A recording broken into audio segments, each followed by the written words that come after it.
The big sea of games. Every year thousands of games get released from big to small, and you have many titles flooding the market. And with that huge quantity of titles, it has become increasingly harder to find good and fun games. So in this series, I'm gonna bring games that are not so popular, but I consider them to be a hidden gem.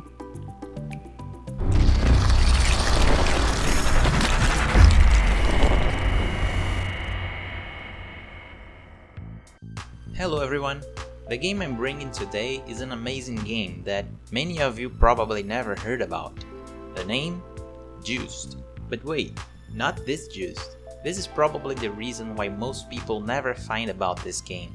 Because this is what comes up if you Google the name Juiced in the theme of video games. I'm talking about this Juiced. According to the website, Juiced was in development since 2008. And it was released into 2020. That's 12 years of development. And as most indie games, it was made by a very small team. I know what you're thinking, the game may seem unpolished and rough, but stick with me and I'll explain why I find this game amazing. Juiced is a regular platform game with nothing innovative, but it gets many things done right. Starting with the gameplay, the platforming is fun, the levels are colorful, and you are constantly finding new things that will keep gameplay interesting.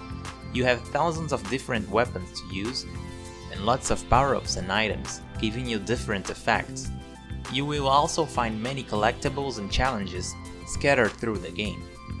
The story begins when Tico, the main character, finds the Eternal Crystals, only to be stolen by the villain. Tico then infiltrates the villain's ship and steals the crystals back. But in the end he is forced to use the crystals to protect himself, and the crystals falls in the planet. Then both of them starts to race to find the crystals first. One thing that this game does very well is the puzzles. You have many puzzles and challenges across the game, and one of them even remembers me of the target smash from classic Smash Brothers.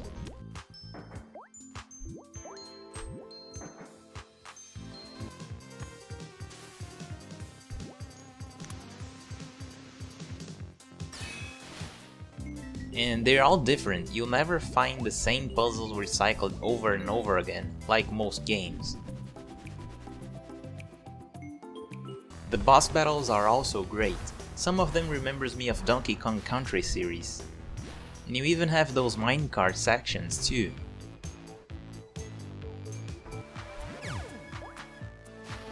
Generally, you'll find a nice diversity of bosses. Another thing that I'd like to point out is that the enemies in this game are very well thought. Lately I've seen lots of games where the enemies just stand there fighting projectiles and waiting to get killed. One of the concepts that I like a lot is that the enemies should react to the player and fight back. You have enemies that chase you, like these bees that will only stop if you fall in the water. And the funny thing is that you can even use them to troll NPCs.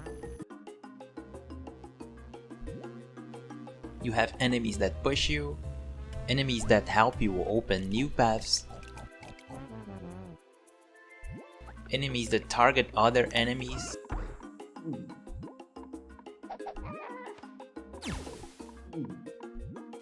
enemies that slows you down, and the list goes on. And check these guys, each time they eat one another, they grow up into a stronger enemy. If you got interested in this game, it is on Nintendo Switch eShop and on Steam. And if you are still over the fence, get the Android version for free and try it out. It's also available in the Apple App Store for $1. But if you like the mobile version, I really recommend you getting the Switch or Steam version. Because the developer just added a co-op gameplay mode with 2 players.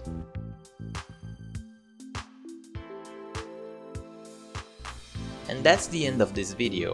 I'd like to talk more about the game, but I won't spoil the fun for you. I really recommend you to download that Android version and check it out. I think there's also a demo on Steam. So if you're not into mobile gaming, you can get the demo and play it on computer with a controller. I will keep an eye on other great games to bring to this channel. And if you'd like to recommend me a game, send me a message on Twitter or Gmail. See you next time!